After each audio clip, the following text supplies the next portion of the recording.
Guadalupe Radio presenta las noticias semanales más importantes desde la Ciudad del Vaticano en nuestro informativo Desde Roma, con el Padre Jorge Múgica. Les doy la más cordial bienvenida a este programa informativo semanal de la Agencia de Noticias Cenit y de Guadalupe Radio, transmitido, grabado en la ciudad de Roma, donde tenemos presencia constante y podemos vivir muchos de los acontecimientos que después les reportamos. Soy el Padre Jorge Enrique Múgica y pasamos a las informaciones de la semana que va del 2 al 8 de septiembre del año 2024. Lo más importante de la semana. Para este momento se ha cumplido la primera etapa, la primera mitad del viaje apostólico del Papa Francisco al sudeste asiático. Se trata del viaje más largo en cantidad de días por la duración, pero también el más largo por la distancia.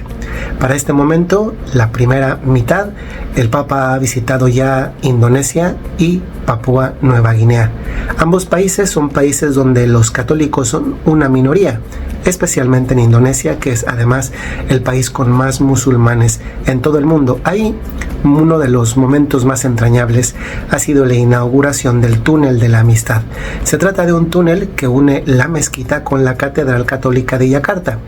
El Papa Francisco bendijo personalmente el túnel, estuvo personalmente presente allí y justamente en un momento de esa visita para la bendición de ese túnel se registró uno de los momentos emotivos más importantes y significativos de este viaje, y me refiero a cuando el imán, un hombre vestido de blanco como el Papa, acerca sus mejillas a la cabeza del Papa y le besa la cabeza. Y a esto el Papa Francisco, desde su silla de ruedas, corresponde besándole las manos. Un signo importante considerando que en muchos países de mayoría musulmana los católicos son más bien perseguidos. Este gesto de diálogo interreligioso ha marcado una de las etapas más importantes del diálogo del catolicismo con el mundo musulmán. No lo olvidemos, lo dije hace un momento, Indonesia es el país con más musulmanes de todo el mundo. Por otra parte, en Papúa Nueva Guinea, un país que ha vivido una historia de presencia cristiana más bien reciente, el Papa pudo alentar a los jóvenes, a las comunidades católicas y tener encuentro con muchos de esos católicos que proceden del ámbito indígena.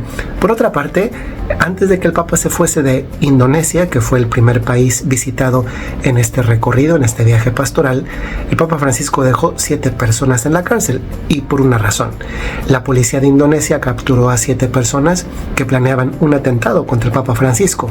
Esto evidencia no solamente la eficacia de la policía, sino también el hecho de que la figura del Papa suele suscitar polarización, especialmente en un ámbito musulmán, donde a estas personas, como se había encontrado en algunas redes sociales donde publicaban algunos contenidos, manifestaban su rechazo a la visita del Papa. Tenemos por delante ahora la segunda etapa, la segunda mitad del viaje del Papa Francisco al sudeste asiático, en este caso a Timor del Este y a Singapur, pero sobre esto, dado que sigue estando en curso, les informaremos la siguiente semana. Por otra parte, durante estos primeros días de septiembre, desde el pasado 7 en concreto, se desarrolla uno de los eventos católicos más importantes a nivel mundial, y me refiero al Congreso Eucarístico Internacional, cuya sede este año 2024 es la ciudad de Quito, en el país de Ecuador. El Papa Francisco, dado que no puede estar presente, envió un mensaje grabado, un video. Y en ese video, que es interesante porque no solamente profundiza en el lema del Congreso, también enseña algunas de las lecciones de la Eucaristía a todos nosotros. Jesucristo, que como lo ha dicho algún otro obispo en fechas recientes, hay que adorarlo, pero después de la adoración nos manda a la misión. Por otra parte, ha sido un poco frecuente el hecho de ver a un cardenal celebrando un funeral por la propia mamá.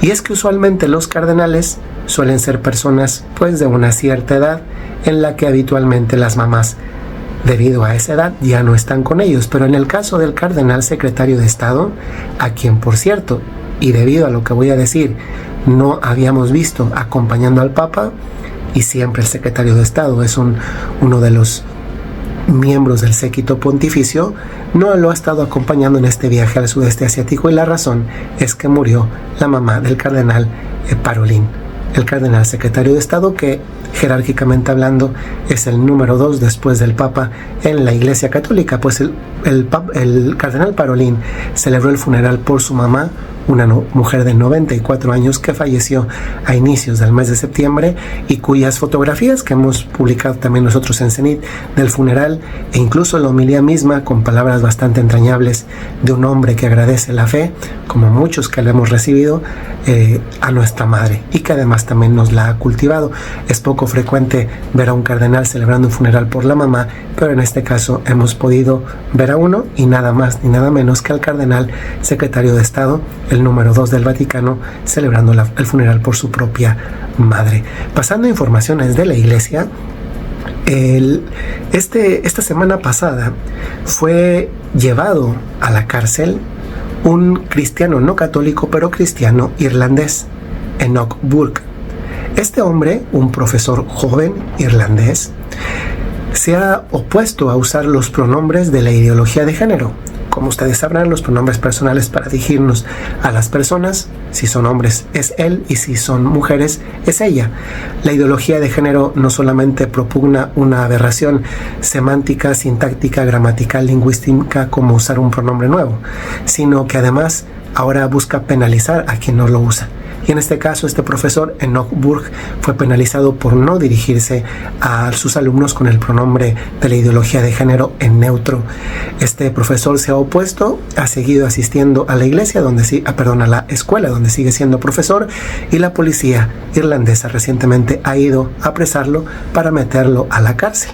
El profesor Enoch ya había pasado 400 días en la cárcel, ha pagado no pocos miles de euros en multas, y otra vez regresa a la cárcel debido a la persecución del arco iris.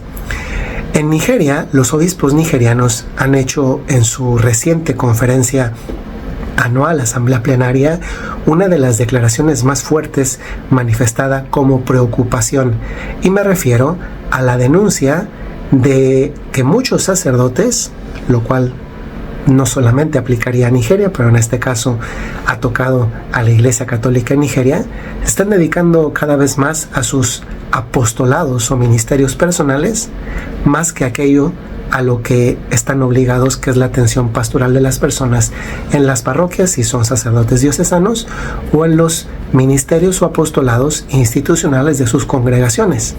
Los obispos lo han puesto de manifiesto como una denuncia, también como una llamada de atención, y también han denunciado el mal uso que algunos sacerdotes realizan sobre las redes sociales.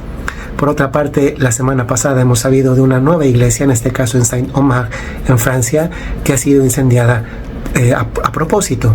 Francia es el país donde más iglesias son quemadas a propósito, y donde quienes incendian estas iglesias no terminan en la cárcel. En este caso, la persona que quemó en particular esta iglesia en Saint-Omer ha sido apresado gracias a que tenía un historial de haber quemado otras 9. Se trata de una iglesia antigua que supone un patrimonio cultural, artístico muy importante para Francia, y que usualmente quedan simplemente como constancia de que algo sucedió. En este caso se ha apresado al culpable, y veremos en las próximas semanas qué sanción se le da. Finalmente, para terminar, el conflicto en Gaza sigue en curso. Como ustedes sabrán, en Gaza hay una parroquia católica, la parroquia de la Sagrada Familia, atendida por un sacerdote del Instituto del Verbo Encarnado, y donde hay varias congregaciones de religiosas, entre ellas monjas del Verbo Encarnado y misioneras de la caridad de Madre Teresa de Calcuta. Uno de los retos más importantes a casi un año del estallido de esta guerra y de la siguiente ocupación israelí, los bombardeos, es la poliomielitis y las infecciones que hay entre la población, especialmente entre los niños. La Iglesia Católica, a través de la Asociación Caritas, que es la fundación de la Iglesia Católica para la Caridad, tiene un programa, un proyecto de vacunación para para evitar que la poliomielitis, por ejemplo, arraigue entre la población infantil, y esto comenzará en los próximos días, gracias a que se han logrado una pausa para una asistencia humanitaria en el campo precisamente sanitario. Estas son las noticias que les ofrecemos esta semana desde la ciudad de Roma. La próxima semana podremos profundizar un poquito más en la visita del Papa a los últimos 2 países, Singapur y Timor del Este. Les saludo muy cordialmente desde Roma y que el Señor les bendiga. Hasta luego. Las principales noticias desde el Vaticano en Desde Roma, con el Padre Jorge Múgica.